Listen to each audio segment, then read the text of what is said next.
네, 매일 오후 8시 종목 카테일 코너 본격적으로 출발해 보도록 하겠습니다. 올해 하반기 마지막 IPO 대여라고 불렸던 LS 머티리얼즈가 상장 첫날 따따블에 성공하면서 300%를 꽉 채워내며 마무리를 지었습니다. 그야말로 첫날에 주가가 날아올랐는데요. 하지만 이쪽으로의 수급이 워낙 쏠리다 보니까 오늘 다른 종목군들은 조금은 소외받는 양상이 확인됐습니다. 하지만 유일하게 한 종목군은 그렇지 않았습니다. 바로 반도체 관련 종목들 유일하게 반짝이는 시세를 확인할 수가 있었는데요. 윤 대통령이 네덜란드를 순방을 하면서 이제 한국과 네덜란드의 반도체 동맹을 강화시키겠다라는 소식이 전해지면서 오늘 반도체 종목군들 일제히 반짝이는 시세를 냈습니다. 이번 주에는 이쪽에서의 시장의 힌트를 찾을 수 있을지 궁금하실 것 같은데요. 이 한 시간 동안 그 내용들까지 꼼꼼하게 체크하셨으면 좋겠습니다. 그럼 주식 쇼핑 본격적으로 출발합니다. 하격 타임세일 종목 핫딜 참여를 원하신다고요? 자, 따라해보세요. 팔로미. 첫 번째 전화 참여 02-2128-8566으로 전화주세요. 종목 상담부터 주식에 관한 모든 궁금증을 도와드릴게요. 두 번째, 핸드폰에서 카메라를 켜주세요. 화면에 보이는 QR코드를 찍어주시면 24시간 메신저 참여가 가능. 세 번째, 유튜브로도 참여하실 수 있어요. 토마토 증권통 검색하시고 실시간 라이브 채팅으로 참여 완료. 이때 구독과 좋아요는 필수겠죠? 매일 저녁 8시 종목 핫딜과 함께하세요. 네, 어서 오세요. 타임어택 코너입니다. 타임어택 코너는요, 한정 달 15분 동안만 진행이 되고 있습니다. 그 시간 동안에 저는 여러분의 핫한 쇼핑 도와드리고 있는 아나운서 김은지입니다. 제 하단에 나오는 QR코드를 찍고 들어오시면 노란 톡방으로 연결이 됩니다. 그곳에서 종목 상담과 더 많은 정보 드리고 있고요. 전화 상담도 준비되어 있습니다. 02-2128-8566번으로 전화를 주시면 더욱 간단하고 빠르게 전화로도 상담 도와드리겠습니다. 오늘도 최인성 멘토님 모셨습니다. 어서 오세요. 네, 안녕하세요. 네, 안녕하세요. 오늘 시장 정말 좋은 소식들이 많이 들려왔던 것 같은데 LS 머티리얼즈도 그렇고요. 반도체주들도 일제히 강세 흐름 보여줬습니다. 이제 반도체 경기가 회복된다라고 봐도 될까요? 내년에는 기대를 해보셔도 괜찮을 것 같습니다. 네. 지금 단기적으로 상승하고 있다고 하는 것은 결국엔 뉴스로 인한 상승이라고만 보셔야 될 것 같고요. 그 이외에 지금 반도체 관련주들 중에 주가가 바닥을 기고 있는 종목군들이 있을 겁니다. 그중에 파운드리 기업들이 꽤나 눈에 보이는데 그 기업들의 주가를 지속적으로 관찰해 보시면서 내년 상반기가 될지 하반기가 될지는 알 수 없겠으나 내년 1년 동안에는 반도체 관련주들의 주가에 훈풍이 불어올 가능성이 높기 때문에 반도체 관련주들은 지금부터도 지속적으로 보시는 게 맞다라고 설명을 드려볼 수가 있겠죠. 네, 반도체 관련주들에 대해서 정말 많은 기대 가지고 계실 텐데요. 이 반도체 관련주들 이외에도 정말 많은 종목들에 대한 고민들이 있으실 겁니다. 이 15분 동안 최대한 한번 풀어보도록 하겠습니다. 그럼 시작하도록 할게요. 네, 가장 먼저 감사합니다 님께서 보내주신 제넨바이오부터 해보겠습니다. 444원에 매수를 하셨고요. 5% 비중 가지고 계십니다. 환기 종목이라는데 어떤 건지 잘 몰라서요. 이거 어떻게 해야 할지 도와주세요 라고 왔고요. 제넨바이오 오늘 490원에 마무리해주면서 상한가 가졌습니다. 제넨바이오가 근데 10,000원대에서 이 가격까지 떨어졌어요. 네. 이런 종목은 어떻게 대응을 해야 되는 걸까요? 제약바이오주들이 아무리 좋다 해도 매수해서는 안 되는 종목 중에 하나가 제넨바이오입니다.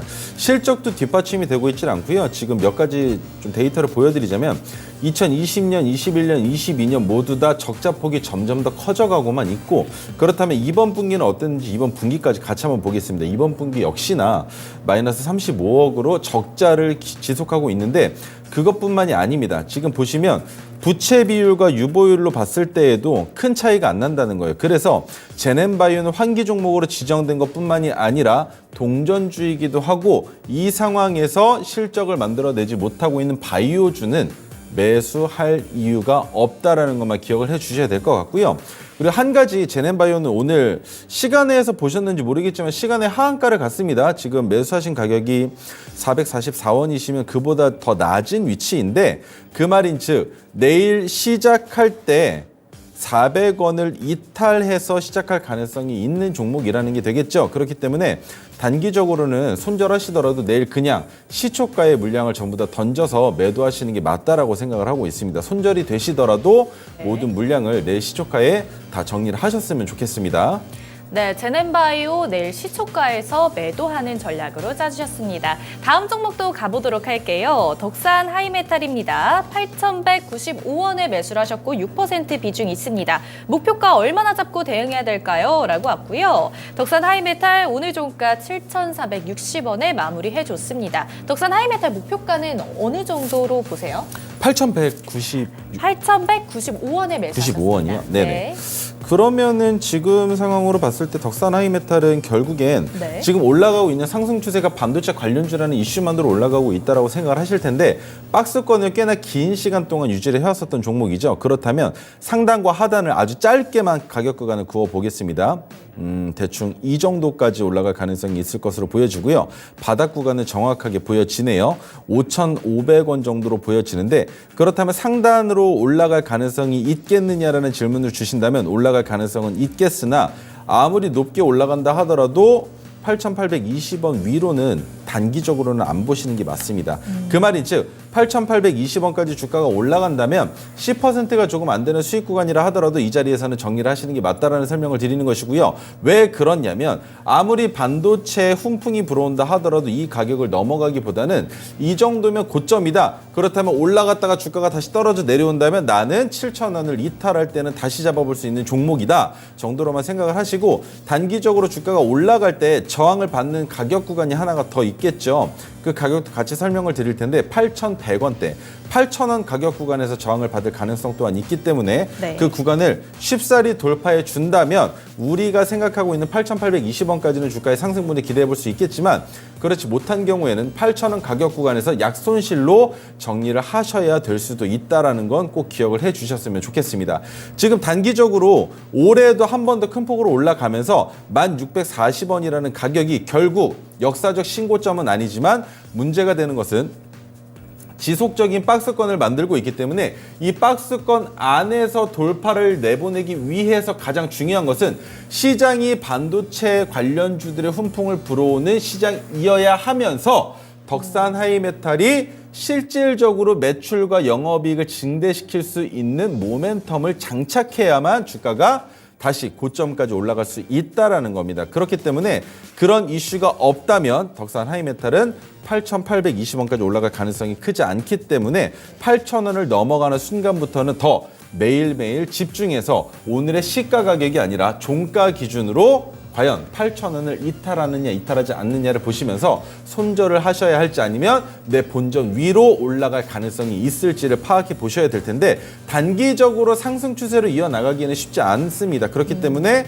빠르면 내년 1월 정도쯤 혹은 2월 정도면 8,000원 가격 구간까지는 충분히 올라갈 수 있다라고 생각하시는 게 맞을 것 같고요. 그리고 가장 큰 것은 주가가 올라갈 때 거래 대금이 큰 폭으로 붙는다면 그것이 바로 8,000원 가격을 넘어가는 시점이라면 그 가격 구간에서 조정 또한 받을 수 있기 때문에 그 점도 유념해 보셔야 될 것 같습니다.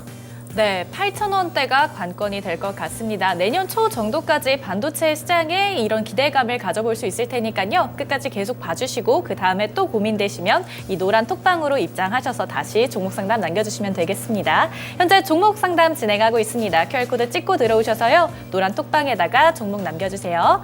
다음 종목도 가보도록 하겠습니다. 양희언니님께서 보내주신 로보티즈입니다. 로보티즈 31,140원에 매수를 하셨고요. 15% 비중 가지고 계십니다. 로봇 관련주라서 장기적인 투자를 생각 중인데요. 단기로 익절을 하는 게 좋을까요? 라고 왔어요. 로보티즈 앞으로의 전망 어떻게 보세요? 평균 단가가 조금 높으신 게 문제가 되고요. 로봇 관련주들은 내년에 지속적인 모멘텀을 보여줄 수 있는 결국엔 지금 아직까지 지수가 한 번 더 설명드리겠습니다. 코스피 기준으로 2,502.37포인트를 넘어가 있어야 하면서 코스닥이 847.37포인트를 넘어가야 양대 지수가 상승 추세로 이어나갈 수 있다. 그리고 그 시기가 언제가 될지 모르겠지만 이번 주 안에 상승이 나오지 않는다면 산타랠리는 오지 않는다라고 기억을 해주셔야 된다고 말씀을 드렸는데 로봇 관련주는 올해가 아니라 내년에 훈풍을 불어올 가능성이 있으나 문제가 되는 것은 실질적으로 매출과 영업이익이 증가되고 있느냐 아니냐를 먼저 보셔야 된다는 거예요. 하지만 로보티즈는 아직까지는 실적을 영업이익을 증가시키지는 못하고 있으나 그것만으로 판단하기는 쉽지가 않죠. 왜? 로봇 관련주 중에서는 그래도 관련주로만 엮여 있는 것이 아니라 실질적으로 매출을 만들고 있는 로봇 관련주의 부대장격으로도 올라갈 가능성이 있는 종목이기 때문에 레인보우 로보틱스와 두산 로보틱스를 지켜보실 때 로보티즈도 빠지지 않고 지속적으로 거론이 되는 만큼 올라갈 가능성은 있습니다만 제가 말씀드릴 수 있는 가격 구간, 익절하는 가격 구간, 첫 번째로 잡아드릴 가격 구간은 33,250원을 넘어갈 가능성이 그렇게 크게 보여지진 않기 때문에 33,000원 정도에서는 익절하시고 장기적으로 보유하신다면 주가가 오히려 더 내려왔을 때 잡으시는 게 맞았을 겁니다. 하지만 지금 매수하신 가격 자체는 그렇게 높지도 낮지도 않은 박스권의 중단이기 때문에 올라갔다가 조금이라도 이탈된다면 이거 하락 추세로 전환되는 것은 아닌가라는 위험 부담을 안게 된다라는 거예요. 그래서 제가 말씀드릴 수 있는 가격 구간이라고 한다면 26,700원 아랫단인데 26,700원에서도 매수가 가능하다라는 겁니다. 그렇다면 내가 마음 편하게 26,700원에서 매수했다라고 가정을 한다면 33,250원, 33,000원 가격 구간 라운드표이기 때문에 32,950원에서 물량 절반을 정리하시고 남은 물량으로 37,300원을 돌파하는 그 움직임을 지켜보시는 게 맞을 수 있다라는 설명을 드려볼 수 있겠습니다. 네, 로보티즈 목표가는 33,000원 부근이었습니다. 네, 다음 종목도 가보도록 할게요. 하이드로 리튬입니다. 14,050원에 매수를 하셨고요. 비중 20% 들어가 있습니다. 좋은 소식 없을까요? 라고 왔고요. 하이드로 리튬 오늘 1,690원에 종가 형성해줬고 계속해서 하락하는 추세 보여주고 있습니다. 하이드로 리튬 앞으로의 전망 어떻게 될까요?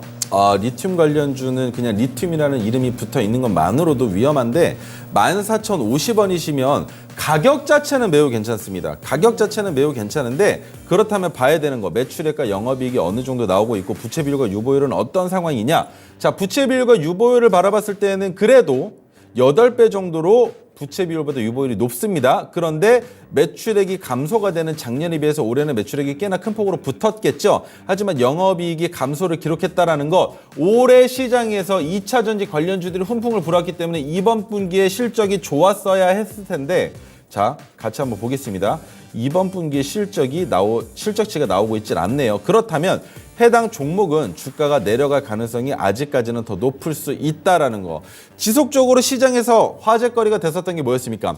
리튬 가격이 2028년도까지 지속적으로 하락할 수밖에 없는 상황이다. 그 이유는 리튬의 과잉 공급 현상이 나타나고 있다라는 것, 그리고 그만큼 수요가 뒷받침되고 있지 않다라는 이슈로 인해서 결국 태양광 관련된 신재생 에너지 관련주들 또한 마찬가지로 고초를 겪고 있단 말이죠. 그렇기 때문에 리튬 관련주들은 지금부터 주가가 더 내려갈 가능성이 있겠지만 단기적으로 반등이 나온다면 14,050원에 진입하셨으니까 14,100원이 BP 가격일 겁니다.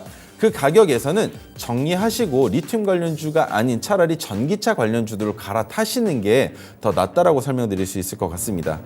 네, 이 하이드로 리튬 관련주이기 때문에 위험성이 어느 정도 있다라는 말씀 주시면서 본전가까지 왔을 경우에는 매도하는 전략으로 짜주셨습니다. 네, 다음 종목도 가보도록 하겠습니다.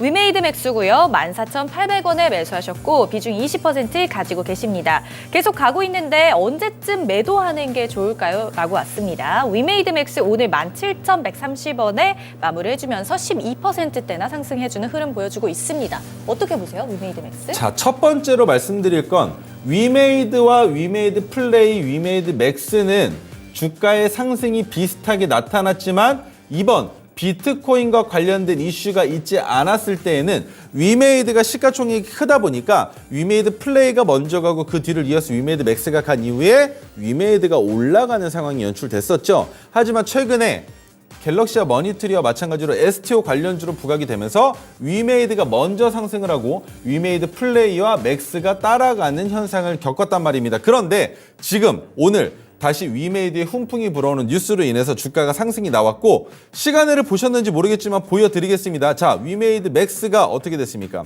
시간대별로 봤을 때 상한가까지 직행을 했다가 조금 내려온 상황에서 종가를 마감했다라는 것이죠. 그렇기 때문에 아직까지도 지속적으로 상승할 수 있는 가능성이 높은데 그렇다면 어디까지 올라갈 수 있겠느냐? 단기적으로는 22,250원을 무조건 넘어가지 않는다면 위메이드 맥스는 상승 추세로 전환될 수 없다라고 생각을 하셔야 됩니다. 자, 그렇다면 위메이드 맥스가 우선주자가 아니기 때문에 위메이드를 같이 보셔야 될 텐데 위메이드 보여드리겠습니다. 위메이드 같은 경우에는 어떻습니까? 돌파해야 하는 자리를 넘어갔죠? 넘어갔는데 그 다음에 둔턱이 어디입니까? 그리고 또 지지가 될 수 있는 자리는 어디일까요? 여기도 같이 선을 한번 긋고 설명을 드리겠습니다. 첫 번째 78,000원이에요. 78,000원을 넘어가 주어야 하고요. 그 다음 그 윗단에 있는 저항으로 볼 수 있는 가격 구간은 바로 여기 89,000원입니다. 그렇다면 해당 두 곳에 선을 그어 봤을 때 어디까지 올라갈 수 있을 것이냐? 첫 번째 바로 걸렸습니다. 78,000원을 돌파하지 못하고 두 틱을 남겨놓은 채 윗꼬리를 단 채로 주가가 하락했다라는 건 과거 시점의 저항을 똑같이 받았다라는 걸 우리가 확인해 볼 수 있었죠. 그렇다면 이 가격을 넘어갔을 때 한 번 더 넘어가야 되는 자리가 생기는데 이 자리를 돌파해 준다면 위메이드를 따라서 플레이와 맥스도 주가가 올라가겠지만 그렇지 못하다면 위메이드 맥스는 아직 상승 파동을 만들어내지 못했기 때문에 해당 가격 구간에서 위메이드를 따라서 조정 행보를 받을 가능성이 있다라는 것입니다. 그렇기 때문에 위메이드 맥스를 바라보실 때 주목해 보셔야 되는 부분은 위메이드를 먼저 보셔야 되는 거예요. 그렇다면 위메이드 맥스뿐만이 아니라 위메이드와 위메이드 플레이도 마찬가지로 오늘 시간에서 올라갔겠죠. 자, 위메이드 보여드리겠습니다. 마찬가지지만 위메이드 맥스보다는 조금 덜 올라간 상황. 그렇다면 위메이드 플레이는 어떨까요? 위메이드 플레이도 마찬가지로 올라가긴 했지만 떨어져서 상한가가 풀려있는 모습으로 봤을 때 아직까지 적정 주가가 더 멀리 남아 있다라는 거. 그렇다면 위메이드를 선두로 주가가 올라가면서 위메이드 플레이와 위메이드 맥스가 같이 상승할 수 있는 그림이 아직까지는 유효하다라는 거 기억해 주셨으면 좋겠고요. 이번에 위메이드가 올라가 주어야만 위메이드 맥스도 마찬가지로 22,250원까지 주가를 올려놓은 상태에서 그 다음 이탈된 이후에 다시 두 번째 둔턱을 만들면서 더 큰 상승을 보여줄 수 있다. 그런데 그 시기가 점점 다가오고 있습니다. 우리가 가장 크게 기대하고 있는 빅 이벤트는 뭐였습니까? 바로 4월 달에 있을 비트코인 반감기로 인한 수혜를 받을 기간이 과연 언제일 것이냐. 제가 보고 있는 건 2월 말 또는 3월 초가 마지막이라고 생각을 합니다. 주가는 선반영 받을 거기 때문에 그로 인해서 비트코인의 주가가 올라갈 것이고 그것을 따라서 올라가다가 다른 쪽으로도 엮일 가능성이 있는 종목 위메이드와 위메이드 플레이, 위메이드 맥스는 아직까지는 시세가 높아질 가능성이 높으며 장기적인 투자를 기대하신다면 굳이 매도하지 않고 지속적으로 끌고 가도 충분히 승산이 있는 종목이나 문제가 되는 것은 손실 구간으로 내려갔다가 올라올 수 있는 가능성이 있기 때문에 수익은 줄 때 챙겨 놓으시고 주가가 내려갈 때는 다시 분할 매수로 진입하셔서 반등이 나올 때 매도하는 방법을 짜보시면 좋을 것 같습니다. 네, 10초 남았는데 다음 종목은 또 우리 윤지 앵커님께서 해주실 거거든요. G2파워까지만 가보겠습니다. 14,000원에 매수하셨고 25% 비중 가지고 계십니다. G2파워 오늘 종가 8,400. 가격 타임세일 종목 핫딜 참여를 원하신다고요? 자, 따라해보세요. 팔로미. 첫 번째 전화 참여 02-2128-8566으로 전화주세요. 종목 상담부터 주식에 관한 모든 궁금증을 도와드릴게요. 두 번째, 핸드폰에서 카메라를 켜주세요. 화면에 보이는 QR코드를 찍어주시면 24시간 메신저 참여가 가능. 세 번째, 유튜브로도 참여하실 수 있어요. 토마토 증권통 검색하시고 실시간 라이브 채팅으로 참여 완료. 이때 구독과 좋아요는 필수겠죠? 매일 저녁 8시 종목 핫딜과 함께하세요. 네, 은지 캐스터와 함께하는 15분 상담 코너는 끝났는데요. 마지막 종목 제가 토스를 넘겨받았습니다. 이 종목도 마지막으로 한번 그럼 상담을 도와드려 볼게요. G2파워입니다. 14,000원의 평단가 갖고 계시고요. 25% 비중 갖고 계십니다. 오늘 좀 종가를 보니까 많이 떨어져 있네요. 8,450원에 좀 마무리가 된 종목인데 이 종목 쭉 내려왔어요. 지금 평단가가 전고점 부근까지 지금 한참 전고점 부근까지 가 있는 단계인데 많이 고민이 되실 것 같습니다. 이 종목 어떻게 보실까요? 결국에는 지금 G2파워 같은 경우에는 여러 가지가 엮여 있긴 하지만 문제가 되는 건 주가의 위치가 너무나 안 좋다라는 겁니다. 상장된 지도 얼마 안 됐고 아직까지 뚜렷한 목표가 나오고 있지 않은 상황에 주가가 많이 내려가고 있는데 차라리 비중이라도 낮으셨으면 추가 매수 자리라도 고려해 볼 수 있었을 텐데 그쵸. 추가 매수 또한 지금은 어렵기 때문에 7,200원 가격 구간이 추가 매수 자리거든요. 그런데 이 자리를 이탈한다면 우리는 손절해야 될 수도 있는데 그렇게 손절하시게 되면 50%의 손절을 맛보셔야 되기 때문에 조금 더 장기적으로 보실 때 7,200원과 라운드 피기인 7,000원을 이탈하지 않는다면 더 지속적으로 조금은 끌고 가보셔야 될 것 같습니다. 기간은 2년 이상 저는 생각을 하고 있기 때문에 왜냐하면 네. 지금 많이 놀라시는데 놀라실 것이 아니라 태양광과 관련된 이슈가 있는 종목이죠. 물론 지진과도 연결되어 있고 뭐 전력과도 연결이 되어 있고 여러 가지 사업 분야가 있지만 그중에 가장 크게 화두가 될 수 있는 것은 태양광 관련주인데 그쵸. 지금 아직까지 전기차의 수요가 폭발적으로 증가할 수 있음에도 불구하고 증가가 되지 않고 있는 시장이란 말입니다. 그렇기 때문에 그것으로 인한 수혜를 받을 수 있는 기간이 필요하고요. 그리고 그와 더불어 600일 이상 그 말인즉 상장된 지 2년이라는 시간이 지나면서 조금은 농익어야 종목에 투자하는 투자자들이 늘어난다라고 생각을 하셔야 된다는 겁니다. 그래서 14,000원까지 올라갈 가능성은 있겠습니까? 라고 물어보신다면 가능성은 분명히 있습니다. 분명히 있지만 얼마나 오랜 시간이 걸릴지 그리고 저점을 다시 이탈할지는 않을지 그게 저의 문제라고 생각하기 때문에 이 종목에 대해서 궁금하시다면 우리 윤지 앵커님께서 안내해 주시는 방법대로 노란톡방 들어오셔서 다시 한번 문의를 주시면 제가 성심성의껏 답변을 드리도록 하겠습니다. 그런데 보내주신 분의 입장을 한번 생각을 해본다면 제가 질문을 한 가지만 더 드리고 네네. 싶어요. 2년 정도를 좀 최대한 끌고 가신다면 평단가까지 회복이 가능하다라는 말씀을 해주시면서 네. 7,000원 선을 이탈하지 않는다면 갖고 가시는 것도 괜찮다라고 얘기를 해주셨는데 2년이라는 기간이 만약에 걸린다면 이 종목을 만약에 매도를 그래도 마음이 아프지만 매도를 하시고 다른 종목으로 들어가신다면 또 그 부분에서 수익을 낸다면 이것도 또 기회비용이 될 수도 있는 거잖아요. 자, 이게 정말 어려운 문제인데 매수하고 있는 사람과 그것을 그냥 남 얘기처럼 하는 사람은 생각이 다릅니다. 그쵸, 그쵸. 저는 상담을 하다 보면 가장 큰 문제가 뭐냐면 내가 이 종목 물려 있으면 어떻게든 비중을 높여서라도 평균단가 낮추고 내 본전이라도 오면 맞아요. 그때라도 매도를 하면 그게 결국엔 내가 진짜 1,000만 원 손실 날 거 내가 그 1,000만 원 아니라 영원으로 나와도 1,000만 원을 벌었다라고 생각하고 마음 편하게 다시 주식시장에 임할 수가 맞아요. 있는데 맞습니다. 한 번, 두 번 손실을 겪다 보면 말이죠. 내가 이 종목을 정말 원칙적으로 진입을 해도 주가가 조금 내려가면 이거 틀렸나? 잘못된 생각이었나? 라고밖에 생각을 하지 않는다는 거예요. 그래서 이럴 때는 오히려 정말 손절해야 될 때는 손절을 해야겠지만 그런 상황이 아니라면 우리 살아갈 세월이 많지 않습니까? 한 번, 두 번 정도는 내려갔다가라도 내 다시 본전까지 오는 것을 내가 지켜봐야 이런 식으로 저점을 만들고 기다리면 오긴 오는구나라는 걸 깨달으셔야 된다는 거예요. 하지만 2차 전지 관련주들은 그럴 가능성이 매우 희박하다라고 볼 수 있기 때문에 그분들께는 제가 희망을 드릴 수 없겠지만 그렇지 않은 종목들 같은 경우에는 주식에 상장됐다는 것 자체가 투자자들이 매수를 한다는 것 자체가 어떤 것이냐 그들 또한 마찬가지로 그 회사의 성장 가치를 보고 그쵸. 투자하고 판단하는 소액주주건 대주주건 마찬가지의 생각을 한다는 겁니다. 그렇기 때문에 G2파워 같은 경우에는 충분히 다시 올라갈 가능성은 있겠으나 2년 정도의 시간을 말씀드린 이유는 그 이상도 걸릴 수 있겠지만 충분히 가능성은 있다라는 설명을 드리고 싶기 때문에 꼭 버티셔야 합니다. 무조건 버티셔서 이겨내셔야 승리자가 되실 수 있다라고 설명을 드려볼 수 있을 것 같고요. 차트상에 보면 한 번 14,000원까지 올라간 적이 있었지만 그때 갭을 띄우면서 올라갔기 때문에 어머! 이거 뭐야? 가는 거 아니야 라고 생각하시면서 매도를 못 하셨을 거라고 생각을 하고 있기 때문에 그 부분까지도 같이 애석한 마음이 들어요. 그래서 꼭 버티셔서 수익은 아니더라도 본전에서라도 나오셨으면 좋겠습니다.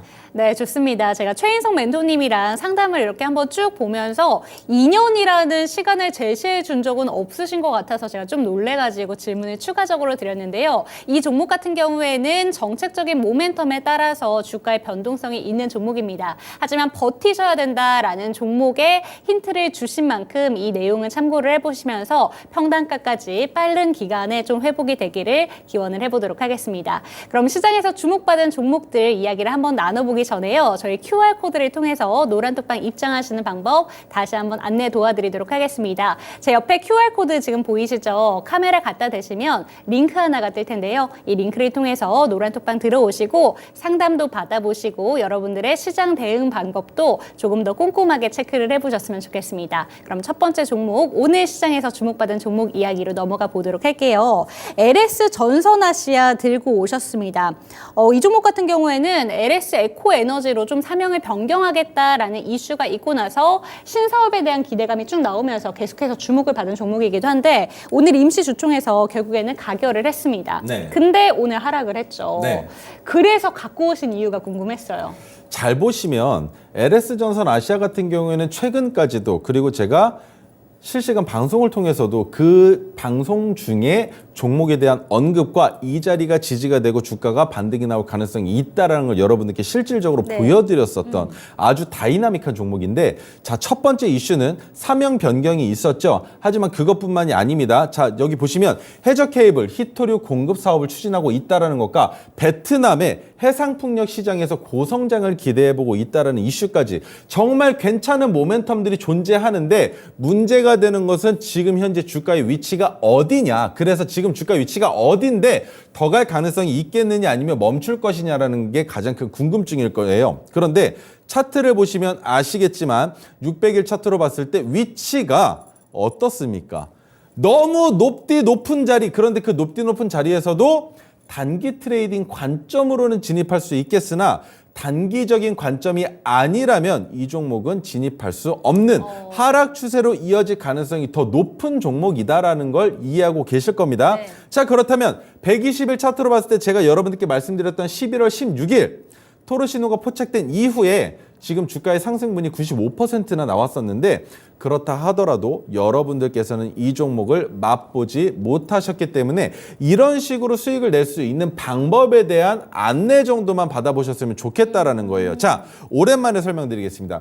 토르 기법을 포착하는 기본적인 원칙 중에 그 세 가지 중에 첫 번째가 뭐였는지 기억나시나요? 우상향 패턴을 그리고 있다. 주가가 지속적으로 상승 추세에 있는 상황 속에서 두 번째, 기준봉이 포착되어야 한다라고 설명을 드렸습니다. 네. 그런데 그 기준봉은 평소보다 높은 거래 변동성과 높은 거래량 또는 거래 대금이 필요하다라고 설명을 드렸죠. 그런데 그렇게 기준봉이 선 이후에 2거래일 또는 3거래일 이내에 캔들의 움직임이 상승 추세로 전환되어야 하고 지속적인 상승세라고 말씀을 드리는 겁니다. 그렇게 양봉이 나왔음에도 불구하고 거래량이 줄어든다면 그 자리는 기준봉을 만들었었던 세력들이 아직까지 가격을 방어하고 있다는 것은 결국 지금부터 주가를 더 올려보겠다라는 심산으로 판단할 수 있기 때문에 우리가 진입한다. 그 진입 자리는 바로 토르 기법, 이 포착되는 빛기둥이 뜨는 날의 종가라고 설명을 드렸었죠. 그래서 LS전선 아시아 같은 경우에는 예시 종목으로 가지고 나왔습니다. 자, 이런 식으로 포착을 한 이후에 주가의 상승분을 맛보고 싶으신 분들은 매매를 하시라고 말씀드리는 게 아니에요. 견해를 공부해 보시라는 겁니다. 물론 직접적으로 제가 매수할 수 있는 종목군들에 대한 언급도 드리기는 하나 문제가 되는 것은 여러분들께서 그만큼 해안을 넓히셔야 그리고 내가 매일같이 종목들을 찾아보면서 보통은 그런 경우들이 있어요. 거래대금 상위 100위 종목들을 매일같이 돌려보시는 분들 혹은 거래량 상위 300위, 500위, 1000위까지 돌려보시면서 그 중에 상승 추세로 이어지고 있는 종목군들을 볼린저 밴더라든지 아니면 뭐 RSI라든지 오실레이터라든지 MSCI라든지 여러 가지를 MSCD죠. 네. MSCD라든지 뭐 여러 가지 방법들을 통해서 엔벨로프도 있지만 이런 방법들을 통해서 나만의 매매 방법을 찾아가시는 길이 꽤나 오래 걸리세요. 저 같은 경우에도 처음 주식으로 수익을 내기까지 정말 많은 보조 지표들을 갖다가 대입도 시켜보고 그것으로 인해서 매매도 해보고 했지만 결국에 돌아온 것은 하얀 도화지였습니다. 이 하얀 도화지에 이동평균선이라는 캔들과 차트의 모양만으로 이 종목은 상승 추세로 이어질 수 있겠구나라는 생각을 가지고 매매를 하는 시점이 온다라는 것이죠. 하지만 그 기간 동안 사용하는 보조 지표들이 여러분들의 발목을 잡는 이유는 첫 번째, 변동성이 생깁니다. 우리나라 주식시장은 언제가 변동의 주기라고 보고 있습니까? 시클리컬 글로벌 나라라고도 볼 수 있는데 자, 그 기간은 바로 대통령의 임기를 중심으로 돌아갑니다.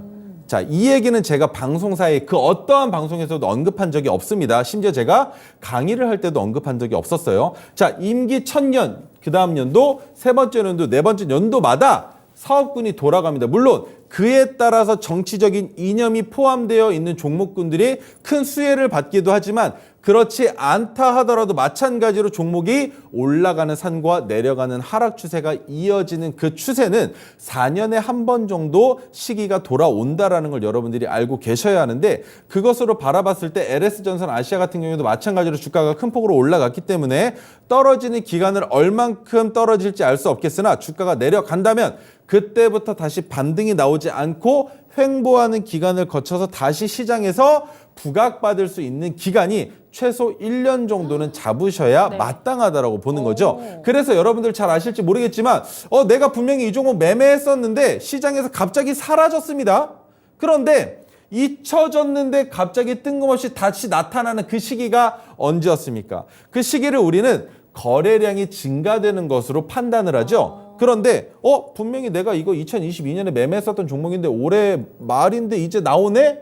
라는 종목들이 있으실 거예요. 그런 종목들이 결국 대한민국의 시클리컬 주식기업이다라고 보시면 되는 겁니다. 자, 그렇듯이 종목들도 마찬가지로 바닥 구간에 있을 때에는 토르 기법이 포착이 되지 않아요. 왜? 거래량이 붙지 않기 때문에. 다만 거래량이 수반되면서 주가가 올라가기 시작할 때부터는 기법이 포착된다라는 것. 그렇다면 이 기법을 여러분들께 설명드리는 이유는 여러분들이 이 기법을 통해서 매매를 하셔도 괜찮고 안 하셔도 괜찮지만 종목을 선별하실 때 이 기법이 포착됐는데 뉴스가 없는 종목이다. 그렇다면 관련주들을 찾아보실 수 있겠죠. 그런데 그 관련주들의 차트 또한 마찬가지로 바닥 구간에 있는데 그중에 과거 시점에 대장주였었던 종목이 서서히 먼저 올라가려는 움직임을 보여주고 있다면 해당 종목 오늘 종가 때 포착돼서 종가 베팅을 못했다 하더라도 관심 종목에 넣어 놓으시고 상승으로 이어진다. 그것을 통해서 차트 매매의 관점이지만 차트뿐만이 아니라 뉴스가 엎어쳐야 주가는 올라간다라는 걸 여러분들이 알고 계셔야 된다라는 거예요. 물론 차트만으로도 매매를 할 수 있는 종목들은 존재합니다. 하지만 그 종목들 같은 경우에는 큰 폭으로 상승을 보여주기보다는 박스권의 장세에서 매매를 할 때 차트 매매가 유용한 것이지 실질적으로 전고점을 뚫어주기 위해서는 해당 기업이 가지고 있어야 하는 모멘텀이 장착돼야 되는데 그 모멘텀을 기업에 장착시켜주는 역할하는 것은 차트가 아니라 뉴스라는 걸 기억해 주셔야 된다는 설명을 덧붙여 보겠습니다. 네, 좋습니다. LS전선 아시아 같은 경우에는 토르 기법이 뜬 날은 11월 16일입니다. 그날로부터 지금 거의 100% 가까운 시원한 상승률을 보여줬는데요. 사명 변경 이슈가 있고 나서 저희 바로 이 시간에 토르 멘토님께서 바로 이 종목에 대해서 설명을 열심히 해주셨는데 이렇게 시원한 상승률이 나올 줄 몰랐습니다. 이런 종목들에 대해서 내가 미리미리 포착을 못해서 참 아쉽다라는 생각이 드셨다면 지금이라도 늦지 않았습니다. 제 옆에 보이는 QR코드 스캔하시고요. 링크 통해서 노란 톡방 들어오시고 시장에서 주목받는 종목들 꾸준히 팔로우 해보셨으면 좋을 것 같습니다. 그런데 이왕 LS전선 아시아 이야기를 한 김에 여쭤볼게요. 네. 같은 자회사죠. LS 머티리얼즈. 아, 네. 어제 좀 이 시간에 많이 강조를 해주셨잖아요. 아무래도 수급이 좀 쏠릴 것 같다. 오늘 전부 쏠릴 거라고 말씀을 그쵸? 드렸었죠. 근데 장 초반부터 300%를 가고 나서 그래도 보통은 저희가 윗꼬리를 달면서 끝나잖아요. 300% 찍어도 거기서 마무리한 적이 없었는데 유일하잖아요. 어떻게 보면. 아닙니다. 최근에 있었죠. KNS. 근데 KNS 같은 경우는 그거는 진짜 잡을 수가 없었죠. 하루 종일 종일 내려가다가 장 마지막 끝나기 몇 분 전에 갑자기 폭발적으로 증가하면서 상한가까지 도달을 했는데 잘 생각해 보세요. 시장 조성자들이라는 표현을 우리들이 하죠. 그들밖에 공매도를 할 수 없는 시장이다라는 걸 여러분들이 이번 기회를 통해서 들으셨을 겁니다. 그런데 상한가를 가는 종목들의 주가가 상한가에서 마감이 될 수 있는 이유가 뭔지 알고 계십니까? 바로 세력들이 주가를 방어해 주는 것처럼 느껴지시겠지만 실질적으로는 시장 조성자들이 주가를 막아놓는 움직임을 보여준다라고도 네. 생각해 볼 수 있다는 거예요. 왜냐하면 아무리 기업이 튼튼하고 주가가 올라간다 하더라도 거래 대금이 붙어있는 종목군들은 시장 조성자가 아닌 이상에는 해당 종목의 주가를 올리려고 하는 세력 입장에서는 거기서 혹시라도 누군가가 매도세로 이어지면서 내가 상한가의 물량을 다 받아먹어버리면 세력들은 매도하고 물량을 정리해 나가야 되는 시기인데 그 물량을 받아서 어디다 쓰겠습니까? 써먹을 데가 없겠죠? 차익 실현을 해야 되는데 거기서 내가 물량을 더 받아내면 그 물량을 받아낸 것으로 인해서 주가를 더 올려놓지 않는다면 내가 매도를 못하는 상황인데 하지만 그것을 조성해주는 사람들이 바로 시장 조성자다라는 설명을 드리는 겁니다. 그렇기 때문에 상한가를 가는 종목군들이 대개 상한가가 풀리기 위해서는 몇 가지 조건들이 필요한데 그 조건 중에 일부분은 시가총액 대비 주가가 어느 정도는 매수호가의 벽을 받쳐주고 있어야 한다. 왜냐? 시장 조성자들은 우리가 걸어놓은 시장 조성자가 걸어놓은 매수호가의 벽의 물량이 아닌 개인 투자자들과 외국인 기관 사모펀드를 비롯한 여러 투자자들이 걸어놓은 매수 물량을 정확하게 한 주도 빠짐없이 확인할 수 있다는 겁니다. 네. 어디에서 몇 주를 걸어놨는지까지 모두 다 확인할 수 있기 때문에 고루고루 분포가 되면서 그들이 매수호가를 받쳐놨다면 절대 상한가의 물량을 한 번에 100만 주 이상 취소하는 그런 역사가 나오지 않는다는 것이죠. 그렇기 때문에 상한가에서 물량이 풀리지 않는 것을 여러분들이 모두 다 파악을 하셨고 그렇다면 내일 시장에서 주가를 올리는 주체들은 과연 누구일 것이냐? 오늘 이미 수익을 본 사람들과 또 있겠죠. 상장되기 전에 비상장인 상태에서부터 종목을 보유하고 있었던 투자자들의 입장에서는 더 큰 수익을 만들어낼 수 있진 않을까라는 기대 심리와 내가 여기서 추가 매수를 했을 때 주가가 내려가도 어차피 상한가 가격까지 내려왔을 때 수익 실현하고 수익을 조금 덜 가져가더라도 한 번 더 폭발적인 수익을 만들어 내보자 라는 심리로도 진입할 수 있기 때문에 내일 또한 마찬가지로 주가는 10% 이상 갭이 떠서 시작할 가능성 또한 있다라는 설명을 드려볼 수가 있는 것이겠죠. 추가적으로 한 가지만 더 여쭤보도록 네. 하겠습니다. 오늘 뭐 해야 될 얘기가 많긴 한데 네. 사실 KNS가 상장 첫날 300%로 마무리를 했습니다. 그리고 그 다음 날도 조금 전에 설명해 주신 것처럼 급등세를 보여주고 나서 마무리가 됐어요. 하지만 그러고 나서는 지금 쭉 약세 행보가 이어지고 있는데 LS 머티리얼즈도 좀 비슷한 행보를 그리게 될지 아니면 이쪽 같은 경우에는 좀 아무래도 시장 자체가 조금 더 크잖아요. 그러다 보니까 이쪽은 조금은 다른 행보, 그러니까 어떻게 보면 연속성을 조금 더 갖고 갈 수 있을지 이 부분도 좀 궁금해지거든요. 저도 궁금합니다. 그건 모르겠다. 저도 궁금합니다. 왜냐하면 제가 그거 알면 내일 시초가에 진입을 하겠죠.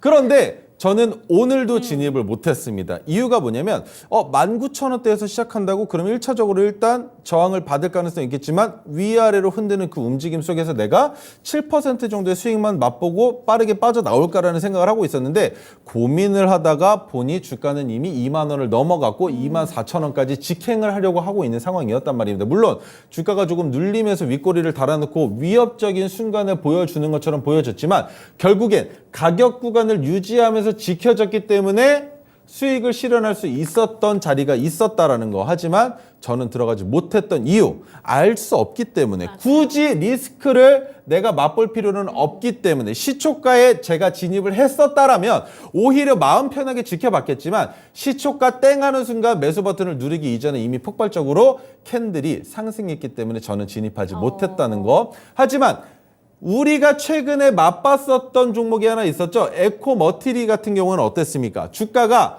상한가까지 도달하고 갭을 띄우고 아래꼬리를 달아놓고 또 상한가를 가면서 지속적인 상승을 보여줬었죠. 그런데 LS 머티리얼즈 같은 경우에는 이슈가 한 가지는 있습니다. 올해 마지막 IPO 대여였다라는 것으로 인해서 주가가 지속적으로 탄력을 받을 가능성은 있겠으나 진입 관점으로서 옳다라고 생각되는 자리는 시초가의 1분봉이 아니라 3분봉 또는 5분봉상 윗꼬리를 만들어 놓고 주가가 오히려 눌려서 음봉을 만든 이후에 전고점을 돌파하는 그 자리라면 진입할 수 있다라고 생각하시고 기다리셔야 된다는 겁니다. 무턱대고 진입하셨다가 주가가 눌리는데 이 눌리는 움직임이, 눌리는 힘이 너무 크면 받아내는 주체가 없는 한에서는 상한가에서 마감했던 그 가격이 아니라 그 이상의 하락을 맛보실 수 있기 때문에 꼭 전고점 돌파 매매 관점이 아니라면 저항이 아니라 지지 가격에서는 진입하실 수 없는 종목이다라고 설명을 드려볼 수 있습니다. 네, 좋습니다. 추가적인 급등세도 가능하지만 변동이 워낙 잦을 수 있기 때문에 이 종목은 내일 시초가에 눈여겨보시면 좋을 것 같습니다. 이렇게 시장 이야기까지 나눠봤고요. 리뷰 타임으로 빠르게 한번 넘어가 보도록 할게요. 은지캐스터도 그랬고 저도 장 오프닝 때 오늘 반도체 종목들 상당히 강했다 이 얘기를 했었잖아요. 네. 두 가지 리뷰 종목이 모두 반도체 종목입니다. 10월 달에 추천을 받은 종목이고요. 첫 번째 종목부터 리뷰를 해보도록 할게요. 제우스가 10월 10일에 추천을 받았고 목표가가 3만 원대였는데 네. 지금 고점이 거의 4만 8천 원, 5만 원을 바라보면서 수익률이 60%를 훌쩍 넘겼습니다. 이 종목 얼마나 더 갈 수 있을까요? 아직 한 발 남긴 했는데 자, 일단은 몇 가지만 설명을 드리겠습니다. 로봇 반도체 디스플레이 관련주인데 그중에 디스플레이는 아직까지 시장에서 두각을 드러내지 못하고 있기 때문에 로봇과 반도체 쪽으로만 보시면 될 것 같습니다. 그리고 제우스 같은 경우에는 한 가지 이슈가 있죠.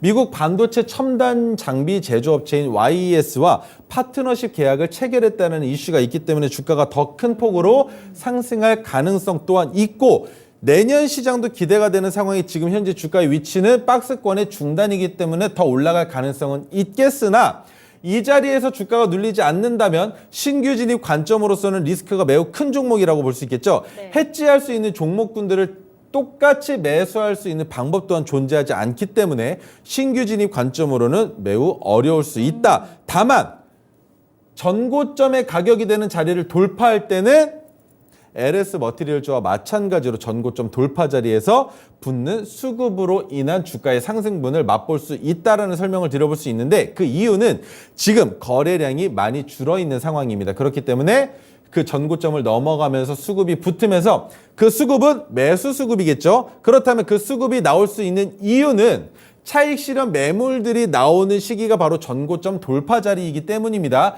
그들이 싸워서 누가 이기느냐에 따라서 뿐만이 아니라 매도세가 이겨도 거래량은 붙을 수밖에 없다라는 거. 하지만 매수세가 이겨낸다면 우리는 그 가격 구간 안에서도 최소 3% 이상의 수익을 만들어낼 수 있는 종목이 제우스라는 설명을 드려볼 수 있을 것 같고요. 자, 두 번째 종목으로 바로 넘어가 볼까요? 네. 두 번째 종목은 HPSP입니다. 저 발음이 좀 이상했는데 HPSP 같은 경우에도 반도체 관련주인데 열처리 관련된 후공정 관련주로 많이들 알고 계시죠? 자, 그런데 그것만으로 봤을 때에도 주가가 상승할 수 있는 모멘텀은 충분합니다. 반도체라는 이름과 저점을 찍었지만 전저점을 이탈하지 않았다라는 것. 그리고 가장 중요한 것은 8월 달에 주가가 하락할 수 있는 요인이 충분히 존재했음에도 불구하고 9월과 10월 달에 주가가 방어가 된 종목이다. 그러면서 10월 말에 지수가 반등이 나오기 시작하는 순간부터는 HPSP는 바닥을 잡아놨기 때문에 주가가 상승할 수밖에 없는 충분한 요건을 충족시켰다라는 것. 그래서 주가가 올라간 것이라고 보시면 될 것 같고요. 이 자리에서 한 번 더 상승할 가능성 충분히 있습니다만 네. 문제가 되는 것은 파란색 저항선을 이탈하고 있는 이 상황이 저는 조금 꺼림칙합니다. 갭을 띄우면서까지 파란색 저항선을 지키려고 했으나 오늘 시세가 올라가지 못했다라는 것. 그리고 거래량이 줄어든 것이 아니라 오늘은 거래량이 붙으면서 윗꼬리가 긴 음봉형 도지 형태가 나왔기 때문에 이번 주에 다시 파란색 저항선 위로 올려놓는다면 49,100원을 넘어갈 때 다시 진입 관점으로 49,150원에서 5만 원까지 단기적으로 보시고 5만 원을 한순간에 돌파한다면 5만 1,000원까지도 지켜볼 수 있겠으나 지금 이 자리에서는 신규 진입은 불가능하다는 설명 덧붙여 보겠습니다. 네, 좋습니다. 두 가지 리뷰 종목 만나봤는데요. 두 종목 모두 10월 달에 추천을 받은 종목이었는데 10월 달 생각해 보신다면 참 어려운 장이었습니다. 그 당시에 추천을 받은 종목이었고 기다려 보니까 이렇게 높은 수익률을 가져다 준 종목이라는 점 체크를 하시면서 이런 종목들에 대해서 미리미리 포착하지 못해서 아쉽다라는 생각이 드신다면 지금이라도 제 옆에 보이는 QR코드 통해서 노란 톡방으로 입장해 주시기를 권해드리도록 하겠습니다. 오늘의 언박싱 타임으로 한번 넘어가 보도록 할게요. 첫 번째 종목이 IT센입니다. 이 종목 제가 지금 차트를 보고 있는데 사실 이 종목을 들고 오신 게 저는 되게 놀라운 게요. 지난주에 고가 기준으로 살펴봤을 때 주간상에 네. 47%까지 오른 종목이에요. 네네. 지금 들어가도 괜찮은 거 맞을까요? 지금 들어가도 괜찮습니다. 오. IT센은 STO 관련주다라는 것만 기억하셔도 충분히 괜찮다. 갤럭시와 머니트리 눌리고 있죠. 갤럭시와 SM 마찬가지로 눌리고 있습니다만 오늘 시장에서 다시 한번 비트코인과 관련된 종목 중에 두각을 드러냈던 위메이드 관련주가 있었죠. 자, 그 종목들 안에서 순환매가 일어나고 있는데 지금 시장에서 주목받고 있는 테마가 잠깐 자리를 비켜주다 보니 STO 관련주들의 주가에 훈풍이 불어오고 있지는 않은 것처럼 보여지나 네. IT센이 가지고 있는 모멘텀은 알고 가셔야겠죠. 자, 자회사인 한국금거래소를 통해서 금거래 플랫폼 서비스를 하고 있는데 그뿐만이 아니라 금과 원자재를 STO 사업 영위를 하기 위한 준비를 하고 있다는 거예요. 그렇기 때문에 STO 시장에서 갤럭시와 머니트리와 마찬가지로 용어 상박을 이룰 가능성이 있는 종목이 IT센이라고 생각을 해본다면 갤럭시와 머니트리가 조정 구간에 있을 때 IT센이 먼저 간다고 칩시다. 근데 그 뒤를 이어서 갤럭시와 머니트리가 따라 올라오면서 전고점을 돌파한다면 IT센은 더 빠르게 주가가 상승할 수 있는 가능성이 높은 종목이다라는 걸 여러분들이 알고 가셔야 되는데 자, 그렇다면 그 정도로 끝낼 것이냐? 아니죠. GMBS 에코와도 마찬가지로 STO 사업에 대한 이슈가 있었고 그렇다면 지금 이 자리는 600일 차트상으로 봤을 때 고점 가격을 이미 찍었습니다. 찍었는데 찍고 나서 음봉이 나오면서 아 이제는 눌리는구나라는 생각을 했더니 어라라 오늘 눌리는 것이 아니라 양봉을 다시 뽑아냈습니다. 그런데 양봉이 나왔는데 거래량이 없습니다. 그 말인즉 아직까지 차익 실현 매물들이 나오고 있진 않다. 하지만 여기서 주가가 한 번 더 큰 폭으로 내려간다면 그때부터는 거래량이 붙으면서 차익 실현 매물들이 나올 수는 있겠지만 그를 뒷받침해 줄 수 있는 STO와 비트코인 관련된 이슈가 아직까지는 남아있는 상황에 정치 테마주에 대한 내용 또한 아직까지 이번 주 내에는 시장에서 계속적으로 언급이 될 수밖에 없는 상황에 놓여져 있기 때문에 STO 관련주들의 훈풍이 불어오는 것은 정치 테마주의 이슈가 어느 정도는 소각되고 난 이후가 될 것이다라고 보고 있고 그 기간 동안 IT세는 한 번 더 상승할 가능성이 있다라고 설명을 드려볼 수 있겠죠. 근데 STO 같은 경우에는 이제 시장이 막 개화하는 단계이기도 네. 하잖아요. 그런 기대감으로 지금 주가가 오르고 있는 건데 사실 내년이 훨씬 더 기대되는 종목군인 것 같기도 하거든요. 어느 정도로 좀 기간을 보실까요? STO 관련해서. STO가 개화됐다라고 해서 당장의 주가가 올라갈 거였으면 비트코인이 주가가 1,000원대에서 10,000원대, 10만원대, 100만원대로 올라가는 그 기간이 길지 않았을 겁니다. 그런데 마찬가지로 STO가 시장에서 자리 잡기 위해서 걸리는 시간은 최소 5년 정도는 잡으셔야 될 거라고 보고 있어요. 왜냐하면 NFT도 마찬가지였죠. 실생활에서 그것이 우리들에게 녹아져 들어오기 위해서는 빅테크 기업들이 그만큼 막대한 자본을 투자해 주어야 할 텐데 최근에 애플이 현대카드와 합작해서 애플페이를 한국에 상용화한 것처럼 말이죠. 그쵸. 그런데 그런 움직임을 보여주지 않는다면 STO와 관련된 종목군들은 이번 개화 시기로 인한 수급이 들어오다가 주가가 꽤나 오랜 시간 동안 눌리고 나서 다시 반등이 나오는 기간이 생길 텐데 네. 그 기간부터 보셔도 괜찮은 테마다라고 생각을 해 주셔야 된다는 겁니다. 네, 좋습니다. 첫 번째 종목으로는 저희 IT센 살펴봤고요. 두 번째 종목 체크해 보도록 할게요. 슈어 소프트테크 들고 오셨습니다. 차량용 소프트웨어 개발 기업으로 좀 유명한 종목인데 자동차 관련해서 소프트웨어 기업들 좀 주목을 받을 때 이 네. 종목이 10,000원대까지 올라갔다가 쭉 밀렸어요. 지금 이제 반등 시점이라고 보시는 건지. 네, 그 중에서 가장 중요한 모멘텀은 모비젠이라는 빅데이터 기업을 인수하면서 그것으로 인한 시너지를 내보겠다라는 얘기를 하고 있는, 지금 자동차 관련주를 보실 때 빅데이터가 필요한 이유는 결국엔 자율주행과 AI 때문입니다. 그렇게만 기억을 해주시면 돼요. 자, 그렇다면 슈어소프트테크가 주가가 올라갔다가 내려왔죠. 내려왔는데 그 기간을 잘 보셔야 됩니다. 언제부터 내려꽂기 시작했습니까? 9월달. 9월 달부터. 그때가 뭐였습니까? 시장의 자금이 줄어들 수밖에 없는 시기죠. 근데 그 시기 때 주가가 내려왔다가 이제서야 포착이 됐다라면 우리가 기대해 볼 수 있는 자리는 어디가 되겠습니까?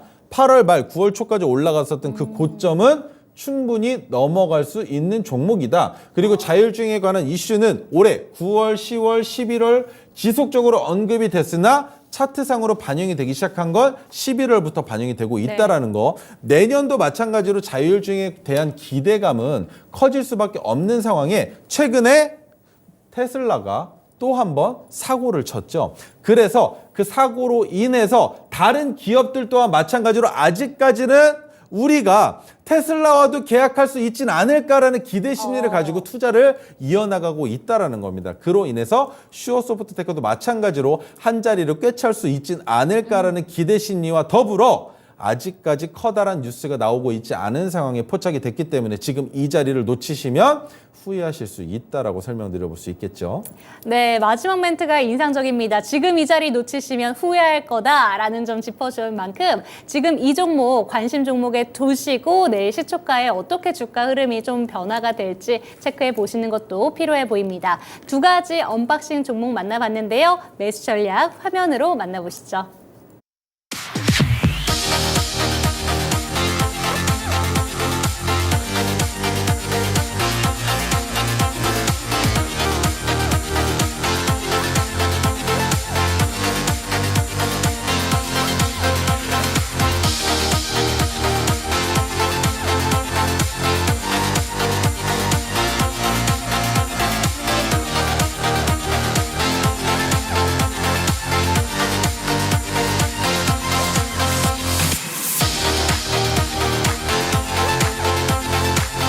네, 11월장이 워낙 좋았기 때문에 12월장에는 오히려 산타랠리가 안 올 수도 있다, 이런 부분들, 좀 우려감들이 주 초반부터 계속해서 좀 우려감이 나왔었는데, 그럼에도 이번 주에는 어제도 그리고 오늘도 시원한 빨간불이 나와줬습니다.